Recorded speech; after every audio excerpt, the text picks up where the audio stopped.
You've come to the right place. If you're a course creator looking to build more impact, income, and freedom, LMScast is the #1 podcast for course creators just like you.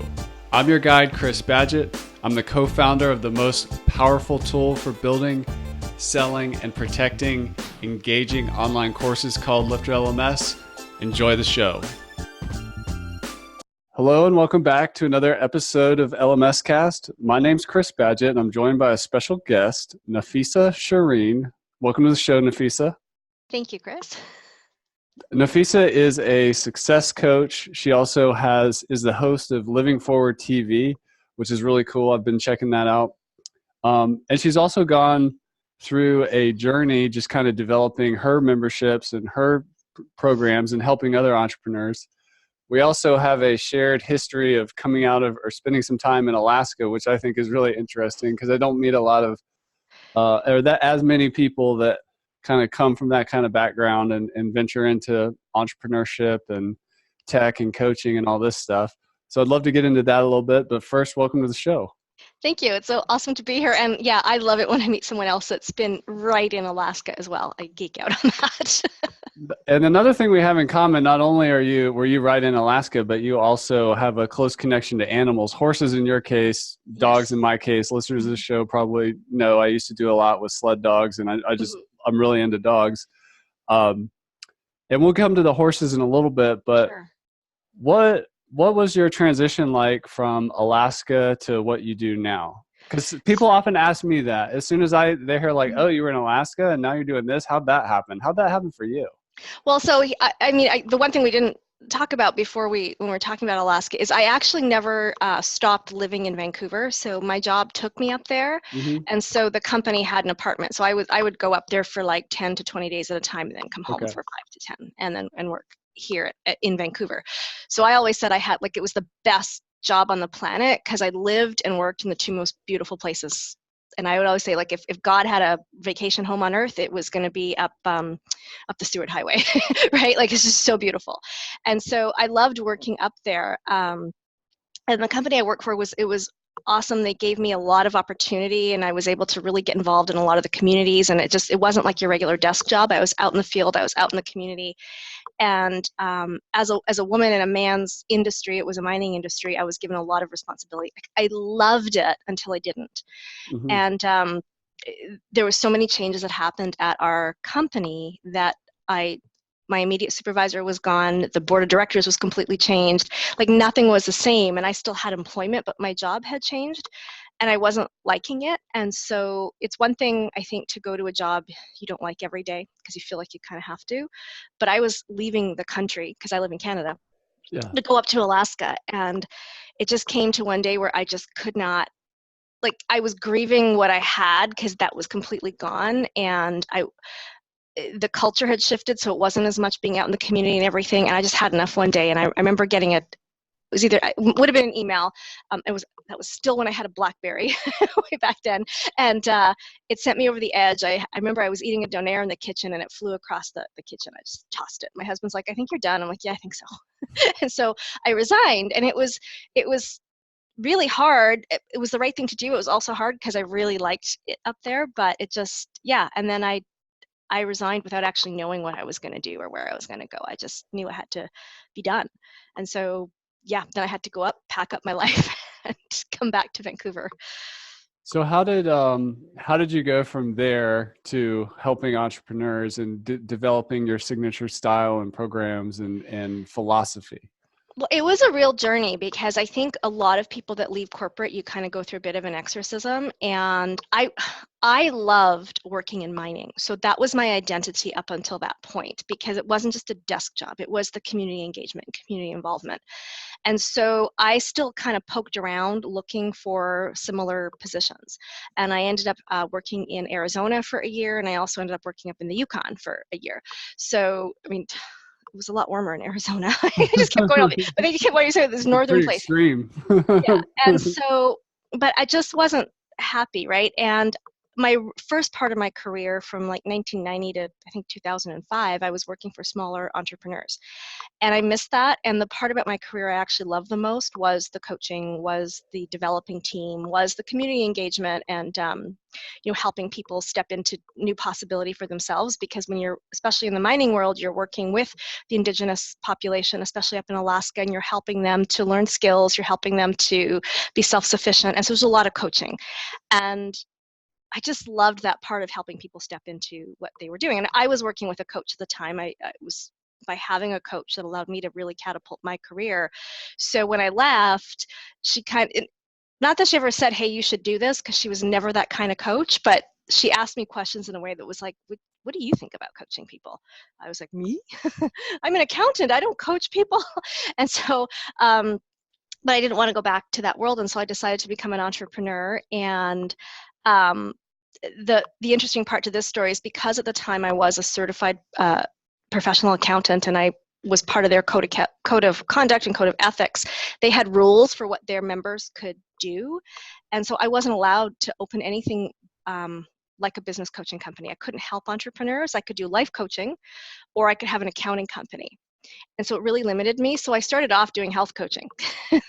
That was my start, but I didn't like it. And I really missed the development, the business piece, working with people. And then eventually had to resign from my accounting designation, because I never really did accounting. I just had that as a certification to take me forward. I worked in developing people. So it wasn't going to help me anyway if my business didn't work out.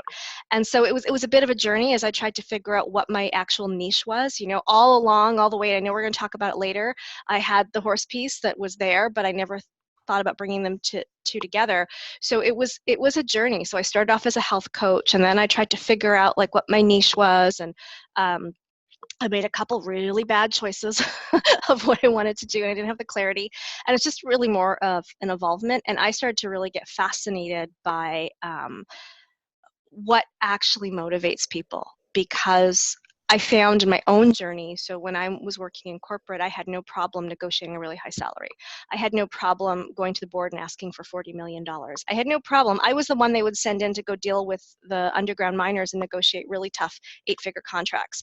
I couldn't even ask for $25 for myself, right, when I started my business. And so I started to get really fascinated with, well, why was I succeeding really, really well in this environment, but not in my own? And as I got the coaching and worked through that, I became way more interested in, I think business is simple. People aren't. And so that's where I started to get really interested in mindset and subconscious mind, and where we stop ourselves, and why don't we do it? Like, it's really simple. Pick up the phone and call somebody and make an offer, but nobody wants to do it. So that's kind of how my programs developed. It was through my own journey and transformation, where I had to see the things I had to learn. And I just got really fascinated with the human psyche and business. I love making money, so that's the two just kind of went together.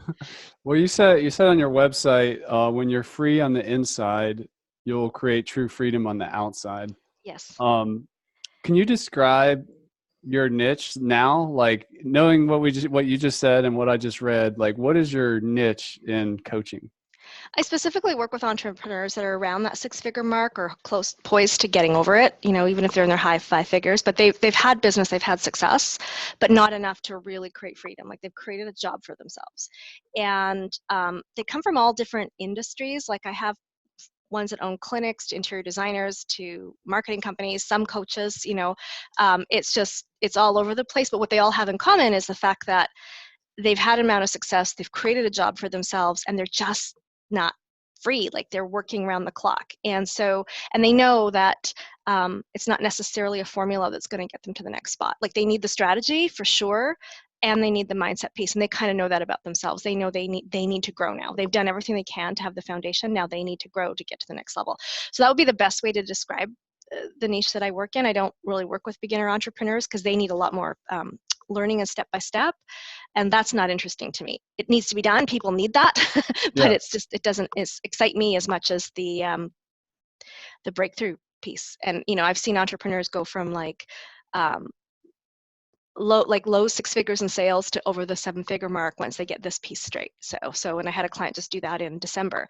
So it's it's just cool because she's just as good at what she was before. She's incredibly talented. She's a designer, but what's changed is how she thinks about herself, how she values herself, how she's structured her business because of the internal shifts. And that's really cool to me.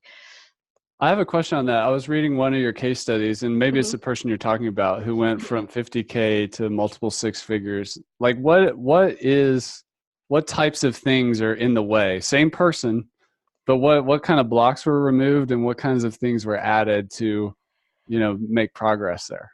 So the common thread is what people think, right? Like we're always afraid of what people think. So that's why we don't pick up the phone and sell. That's why we don't prioritize ourselves. That's So why we it's don't set fear of boundaries. what is that fear of? Is it fear of like not being able to deliver? Is it fear of success? Is it fear of failure? What is it? It's fear of other people judging you, right? Like Okay, judgment. if you're gonna put a boundary up because you have to work that day. I mean, like a common thing, a lot of my clients actually work from home, so they're gonna be the first people that somebody calls to carpool the kids to soccer because you don't have Okay. a job, right? Yeah. So and then they feel really bad saying no, but they have a job, right? So it's that fear of judgment. And it's funny that the case study you're talking about from 50 grand to multi six figure traveling the world with her, and I can say this because she's fine with it. For her, it was all about being right. It was good. She was gonna be right, and that was holding her back until she realized, no, I don't need to be right. I need to make the right things happen for me. And so, yeah, she's completely transformed her life right now. It's incredible. And it wasn't easy for her to let go of that. And did you say you had a coach yourself when you were working corporate that kind Yes. of came with you through this transition? So yeah, when I was in corporate, I was kind of stuck around high five figures. I think I was making like 70 or 75 grand a year, and I was kind of in this middle management purgatory. Like you just, Yeah. right? It was horrible, and I wanted to get to the next level. And so I did hire an executive coach, and through working with her, I learned. And this is really funny because everything we worked on together, I had to unlearn as an entrepreneur, just saying. But in a corporate environment, you have very different survival skills. Okay. And I learned a different way of being, of consensus building, of showing up differently. But I think the most important thing that I learned in all of that did carry through to my entrepreneurial journey is it's all about how you show up, not how smart you are, not what your skills are. And so you have to show up differently as an entrepreneur than you show up in the corporate world. But that was the key learning. And so when I was working with her, I got promotions after promotion. I had a year where I came very close to making seven figures in corporate, and not a lot of people think you can make money in corporate, but you can. And I learned that, it's up to me what I can create. So I did learn all those things. And then when I left the corporate world, she was really encouraging for me to really think about did I really want to go back there. And so I stayed with her for about a year through the transition, and she was amazing. And then that sort of came to a natural conclusion as I stepped up into entrepreneurship. This was like 2012, I guess, that I last worked with her. But her and I actually touched base a few months ago and had a conversation, and it was just so cool to come full circle because she's gone through her own evolution as well. But yeah, I credit her with so much, and she made me fall in love with coaching. That's awesome. I'm going to tee you up with a framework and you can take it wherever you want to take it. It's so here we work with a lot of course creators, people building training-based membership sites, coaching programs, private online communities, different types of expert-based businesses and things like that. I say one of the top reason that people fail is what I call the 5 hats problem, where you have to wear 5 hats at once. Mm-hmm. You have to be an expert. You have to be a teacher. You have to be a technologist. You have to be a community builder, and you have to be an entrepreneur. That's a tall order for, one human to pull off. Mm-hmm. And you've kind of come through that journey to building out your own programs. And when you said you had a coach kind of in the early days, I'm like, okay, there was some support there. She wasn't wearing all the hats. And I guess one of just to guide you a little bit, the expert hat. Like if we're really going to step in and plant our flag, what gets in the way of people who, let's say they're already established in, working for somebody else, like have a good career, they have expertise. What's in the way of them like taking that out and really launching their own thing as an expert and just doubling down on their own signature style? What's in the way? Well, I really believe it's conditioning Okay. and fear. When I first left that first job up in Alaska, my original supervisor who had left, who had been replaced as they changed everybody, him and I actually started our own gold mining company. That's not in my story anywhere. It was a placer mining company. We had a placer mine up in, I don't know where. I wasn't allowed to go there. He's like, you'll die, right? But he didn't have it's not that he didn't have the drive, he was missing the direction from someone above him saying this is what's kind of expected of you. And so he was lost. He just did not know which way to go. So that partnership didn't work out. We're still friends today, but he just wasn't cut out for that. And I think when people do step out of that corporate role, you have spent so many years of your life, like especially if you're successful. And I have videos on this on my YouTube channel. If you are successful in corporate, it's going to be really hard, no matter how good you are at business, to get past those habits that made you successful there, because they're going to hurt you. So fitting in, seeking consensus, waiting for guidance or corporate guidance, or looking for something to help you, somebody to tell you what to do. And I think that's where people really struggle to really step into their own, because all of a sudden it's all on you, and you get to decide. Like, you're the boss of you, right? And I think that's people don't realize, just actually, as exciting as that is, how big a hurdle that is to climb. I had an identity crisis when I did the change as well, because I'm like, well, so if I don't get the work done, nobody knows, my bank account's empty, right? So it's just a whole identity switch. Very cool. Very cool.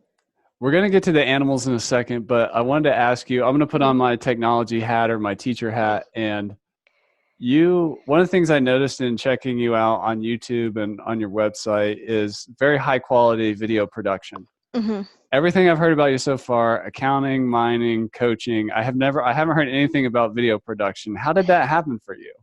So, so I'm just I'm just the talent. I just show up, right? I know nothing about technology or video production or artwork or anything. I have a team.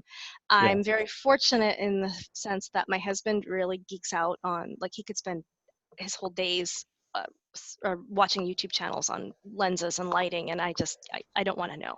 It's not his main job, but I met him when I originally worked long ago in the 90s for an entrepreneur. It was in the pro audio industry. He still works in the audio video side of things, and he sells equipment, but he's more interested in content creation. And so this is a passion of his where he wanted to start learning. So it's been great to be able to bring him into that part of it, because there's a difference between having a full setup versus just setting the iPhone to go live on Facebook, which I'll do. I'm not too snooty for that, but it is cool to have him there. And I have a creative and tech director who does all the artwork. And if somebody were to look at my videos, and like the early ones, if there's slides cut in, you can tell my husband did them. They're terrible. but we just did it, right? You do what you have with what you have at the time. And now I have somebody else who does them. And then we're always looking for better technology and to get them better. And I think a lot of people sometimes will stop themselves because they don't have everything they need in place. I didn't either. Like, we just took it. Like, my husband wasn't an expert. He's still not. I don't know if you hear me, but he's learning, right? And so we just have made the decision to work with what we have and to research. And so don't let that stop you if you don't have the team. Just take the steps. What about the website itself? Because you have like a great consistent brand and good photography and all that. Like, is that also your husband, or is that somebody? Is that the well, I actually hired Born Creative. I'm not sure if I'm sure. Jennifer Bourne's been on this podcast. She's a good friend of mine. Yeah. So Jennifer has been with me since day one.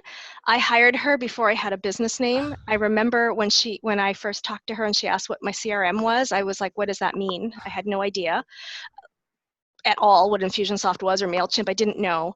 And so she helped me through a lot of that. And, she had to work with me when I was so unclear, and she still came up with a great design concept.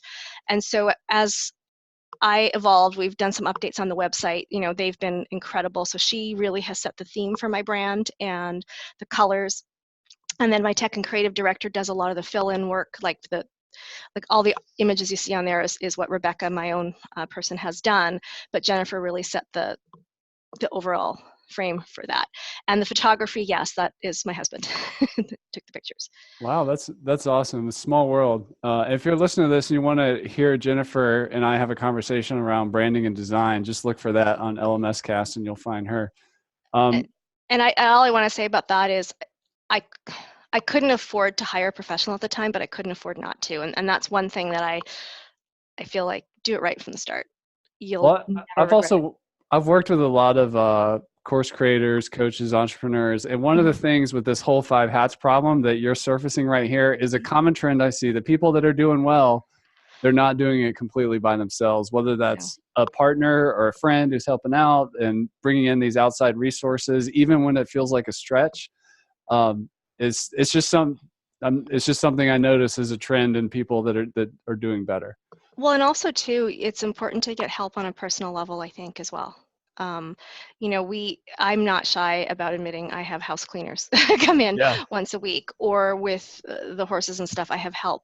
Like if you're I have a philosophy that's like, if you're gonna not work in your genius, you're not gonna be paid like a genius. Or if you're gonna be spend your time folding laundry, or for me mucking stalls, and I'm gonna get paid like a house hand or a barn hand, right? So the help is in your business, but also in your personal life. And obviously you can't do it all at once, but it's about really getting clear on what you need in the moment so that you can make the money to get the next level of help you need. Wow, that's awesome. I can't wait any longer. We got to get into the horses. Okay. Just for those of you listening, I'm a dog person. A dog is a prey or a predator animal. A horse is more of a prey animal. So the behaviors are completely different. Not really related. What is your deal with horses? What's going on here? What do horses and entrepreneurs have to get that you do together? Perfect. So I will say that I'm a dog person too. I've had pugs for 20 some years, but they're kind of not really dogs. They still are. So horses to me are, I always look at them as catalysts. They're amazing mirrors and reflections. You don't have to ride a horse to have a transformational experience with the horse. I ride, but I don't have to ride. A horse doesn't care what you look like, how you are. They don't care if you're angry. They don't care if you're happy. What they care is that you're fully authentically yourself. They don't like emotional incongruency. They will reflect back to you what you're projecting out. Mirror's not always pretty. And they live very much in the present moment. And so horses really teach you a lot about your energy, like how you're showing up. They're excellent teachers at boundaries, because you have a 1,200-pound animal. It doesn't matter if they're being really cute and cuddly. They don't understand that it's okay in this situation and not in this situation. So you have to have clear boundaries no matter what, because it's a safety issue, right? And those are type of things where it's not necessarily easy if the horse is being really cute to just say, hey, get over there, right? But it's essential. And like just the other day, my horse was running around the arena and he was running away from my teacher that was here, and he made a beeline to me at full speed. But because I've taught him boundaries, I just put my hands up and he stopped, right? So if I hadn't taught him that boundary, I could have been in a lot of trouble. So it really helps you in your life to kind of see how you're showing up or what energy you're projecting. My pony is hilarious. He doesn't care about anybody else's boundaries, but he's very clear on his own. If he doesn't want to be touched, he's out of there. And he usually, when he runs away, it's because something in you has shifted and he's scared. And you might not realize that, but he's a very good guide of what that is. And so with horses, you really learn a lot about like who you are, how you show up, what your vulnerabilities are, and they're not judgmental. And if a horse won't follow you, you have to ask, how are you showing up? Why aren't they following you? Because it's a very willing animal. But it's usually because you're not sure of yourself in that moment. And these are the type of things that we don't realize how we're carrying on a daily basis. We might think that we had a great sales call and not realize that we were showing up completely not our authentic self. And so you actually can learn that from a horse in a very kind way. And I think it's really cool. So what does that look like? Like if I'm going to be put my expert hat on and be like, I'm going to plant my flag and I'm going to coach people. I'm going to make courses. I'm going to build a tribe around this thing. Mm-hmm. How do I interact with the horse to test my congruency? Well, there's a lot of ways you can do that. So first of all, I'm always going to be paying attention to the horse's reaction. So if you're not emotionally congruent, you don't even have to say a word. Like I can watch that horse and tell right then if he hasn't blinked, if he hasn't licked and chewed, if he hasn't blown out, even if he's being polite and friendly, the horse is stressed out. And the only reason they get stressed out is because they don't trust what's going on. And I'll get back to an example in a second, but just to clarify on that is like you could have a bear walking by a horse and he's fed and full and looking happy. The horse is going to be in his own world, not caring. That bear could be really hungry and acting the same way. The horse is going to run for his life. The bear hasn't done anything different. They have picked up energetically that emotional incongruence. And so we are the ultimate predator. So they can pick that up. So if you're having any doubts about your business or creating your course, or you're not feeling sure and you're saying, yeah, this is what I want to do, you are going to be projecting an energy that's not congruent. And so first of all, the horse is not necessarily going to feel comfortable around you. If that horse doesn't blow out around you or breathe, I know. And then we can start to coach through that. And and I've seen it happen where somebody will say something and then we coach them through it, and then they admit, well, actually, this is kind of what I was thinking. You see the horse just, it's like, okay, we've got the truth. And it blows me away every time, and it really fascinates people when they see that. There's other things we can do as well where there's just a sample of some of the exercises where we can have you see if you can lead the horse while you're talking about what it is you want to do. If the horse won't follow you, then you're not congruent, because somewhere in your body you are showing up with like pulled back energy. And even somebody who's really experienced with horses, they might be able to fake that and lead the horse because they're getting confident in walking. But the minute they start talking and they start going into what they want for themselves, they're no longer an equestrian in that moment. They're an entrepreneur and a human being talking about their fears and their dreams and whatever. Their body is going to react to what they're saying because your body's your subconscious mind, and the horse isn't going to follow. And it's a fascinating thing. And there's just a lot of different things that we do just to see how the horse will respond. And sometimes just being around the horse, like I have somebody coming up this week from Mexico to do a 2-day private client retreat, and one of our horses, he's huge. He's so big. I think he's almost 17 hands, and he's a little bit gimpy at the back because he has a handicap. And she's scared of horses. And so all we're going to do is have her go in there and just see if she can stand and be comfortable. And we're going to talk about what things she's facing and fearing in her business, what her next step is, because it's going to feel just as big and scary. And so sometimes just that piece of empowerment, somebody can take what they got in that moment and take it to their life and make changes. It's incredible. I know it sounds woo-woo and airy-fairy, but it's not. You're talking to another animal person, and who okay. I totally get it. But I have a question for you in your own like entrepreneur journey, which is part of when we put our expert hat on is sometimes we're inventing something, like the idea, and like horse therapy has been around and used in different ways. How did you decide to combine equine therapy with entrepreneurs? Like what caused that? Or was it an accidental discovery, or like, how did that happen? Oh, no. So here's a true confession. I mean, I love horses, but for the longest time, I was even scared to handle my own horse by myself. Okay. I shared him with somebody, and he was a rescue. He'd been a trail horse and a lesson horse. And I lived in Alaska, so I was the like part-time dad that paid the bills and just came down and saw him once every 10 days, right? Yeah. I was just a rider, not a horseman. And then when I left my role in Alaska and I was here more, she ended up, my partner who I shared him with, she got her own horse. And suddenly I had this horse that actually was too much horse for my ability. And I didn't know what to do. I was like, I can't handle him. He freaks out. He does things. He's hard to handle. And I was considering getting another partner or giving him away or selling him. And then I thought, I can't do that. This poor horse has been like passed around. And so I started to look for another way, and I studied natural horsemanship, fell in love with it. It changed everything. Nobody 6 years ago would have thought I would own a ranch and live with 4 and 5 horses at a time and manage them, because I wouldn't even spend a minute with mine without an instructor there. And so through learning natural horsemanship, I started to develop a different kind of relationship. I saw him transform when he finally had somebody that listened to him and trusted him. I saw myself transform. I saw how some of the challenges I was facing in my own life, I could face it with the horse, and then I would transform that, and that other challenge would transform. So I started to see that, but I never thought of bringing the two together. I didn't actually know about equine assisted coaching or therapy at all at the time, because I had come from a world of like just traditional barn, like you get on the horse, you ride it, until I started studying the natural horsemanship. And then I read a book by Linda Kohanov, and she's a pioneer in this work. And she was talking about this emotional incongruency piece.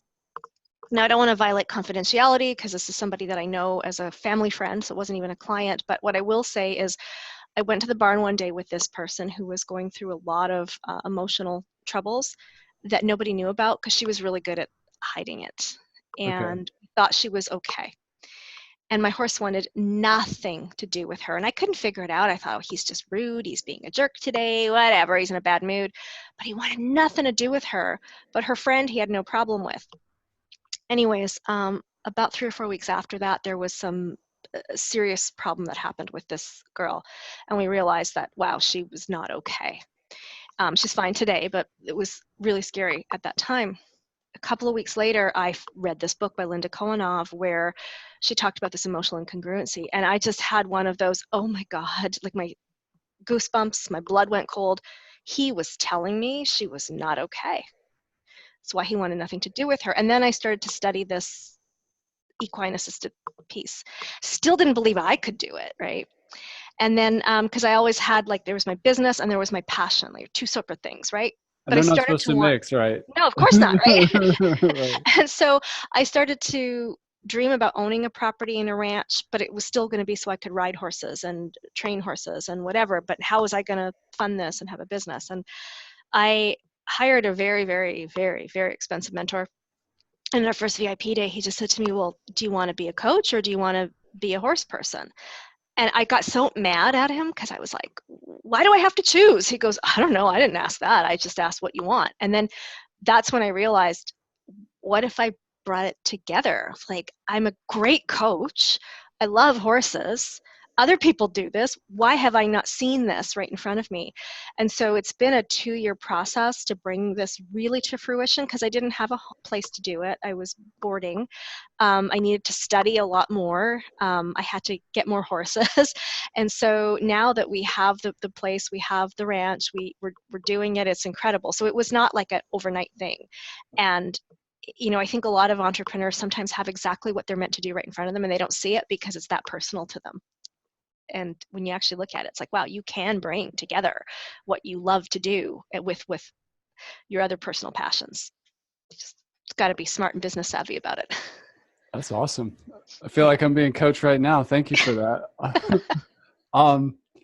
The question about your programs, you have these different levels of support. Mm-hmm. You have the breakthrough, you have the momentum, which is like a virtual session and then 30-day deal. And then you have a 4-month thing, then you have a year-long thing, and then you've got your equine alchemy. I haven't had time to do a sales page for that. It just says coming soon.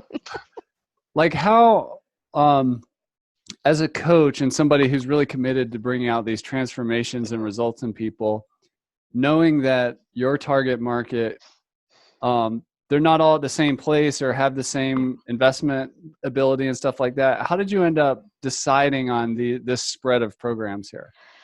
So that was also a journey, because you'll probably notice there are different time frames of the programs, but I actually don't have any entry-level coaching programs. And that was a decision I made to terminate them last year because I didn't want to work with somebody who just had their toe in the door.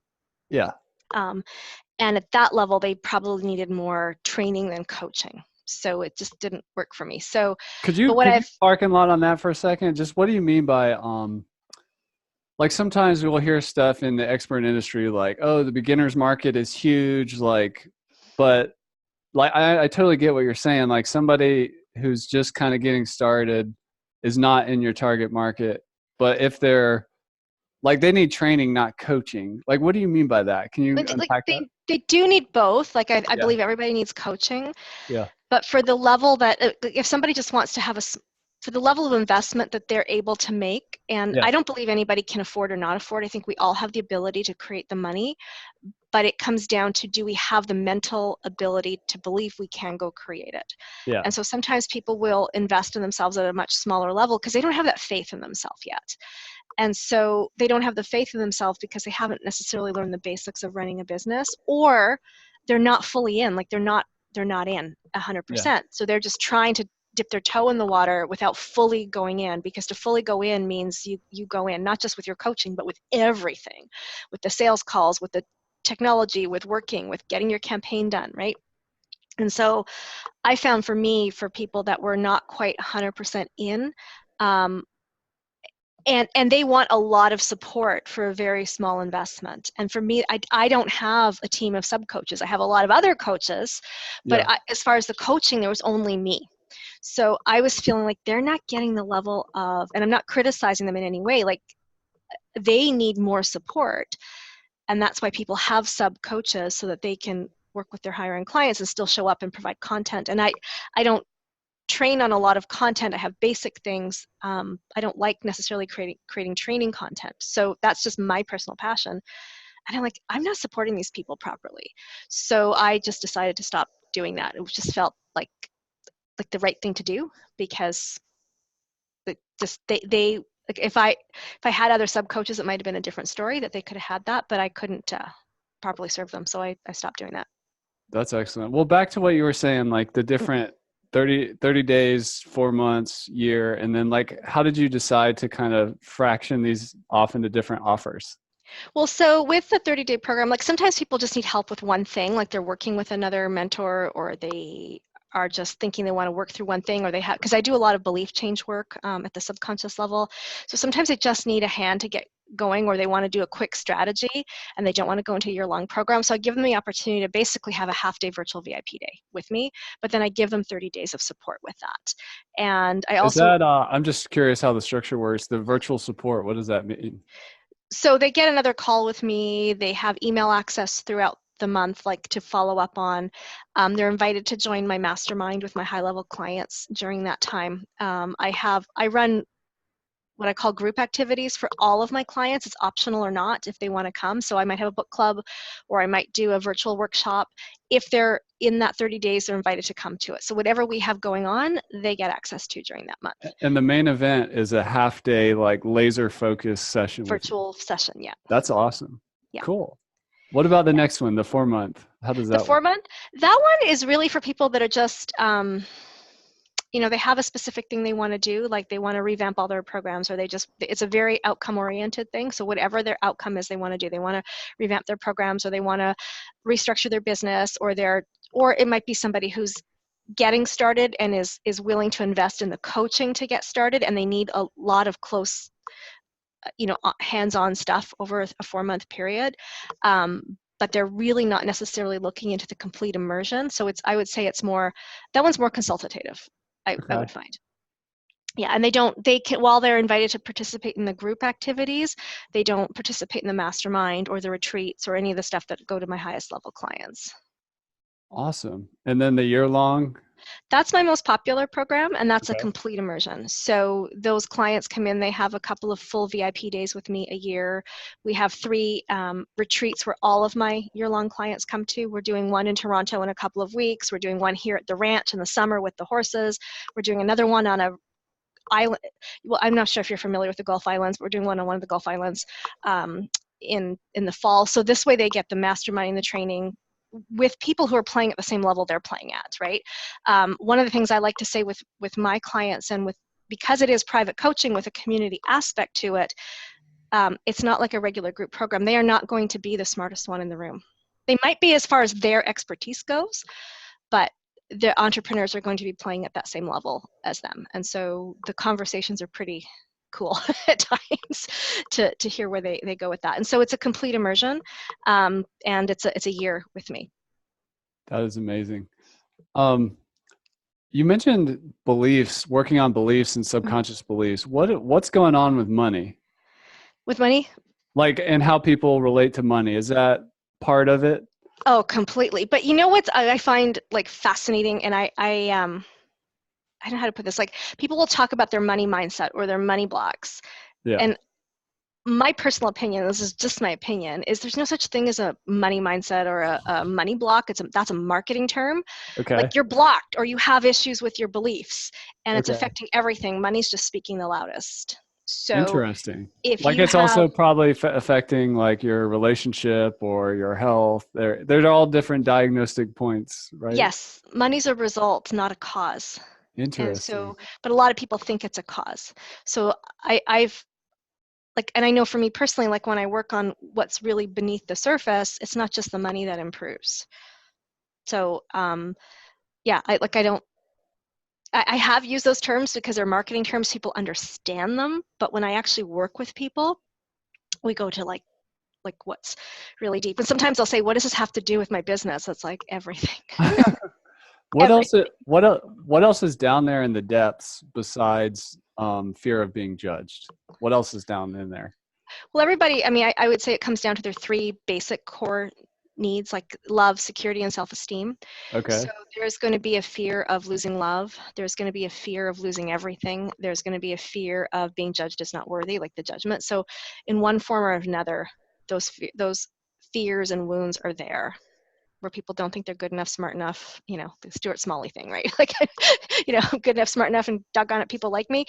Yeah. On some level, we all don't believe that, right? And so it's those are the things that could show up in one form or another. Like, I've had a client, like for her, I mean, her core wound or core fear so much has to do with the unlovable piece. And I've seen her actually literally leak money out of her company because of a conversation she doesn't want to have, because Yeah. she's so worried that somebody's going to be mad at her or not love her, or she's going to lose a friendship.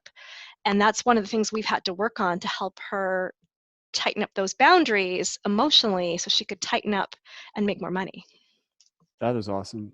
Yeah. Well, I'm going to ask you, and it may be way too big of a question for the tail end of a podcast episode, but let's say we bring it out of the subconscious and we identify those fears around love or security or self-esteem, Mhm. or we get past denial that like, oh, I actually am this way, or whatever it is, we see it and we acknowledge it. How do we get past it? Or It's how a do we lifelong transcend? journey. Yeah. Yeah. It doesn't just happen overnight. So, Yeah. there's different types of transformations we can do. Like, we can work in the energetic realm and shift energy in the body. We can do what are also known as balances. And so that's where you work on your goal, but you also bring your body into the process by getting into what's called a whole brain position, so that your right and left hemisphere actually talk to each other. So you'll see, like, where people have you like cross your hands or cross your legs over, just to get your body involved in it. There's a lot that you can be done, and you also have to identify things like secondary benefits to not achieving your goal. So what do you get by not achieving it that's more important to you than what you get by achieving it? Hold So we on, have let me make sure I got that one. So you're saying that we sabotage ourselves because we're focusing on a benefit of like not doing the thing or whatever? we're not even necessarily consciously focused on it. That's the Okay. thing, right? Okay. But it could be, I mean, like in the simplest form, right? Like the simplest one I can think of is we're not we're not putting our goals in place because we really don't want to get up at 6:30. If we don't do this, we don't have to get up till 8 o'clock. Like, that's a really simple thing, but you Yeah. can't look at it as simple or silly, because it actually can stop people in their tracks if they're not aware of it. And when they become aware of it, it's like, oh my goodness, has that actually been stopping me?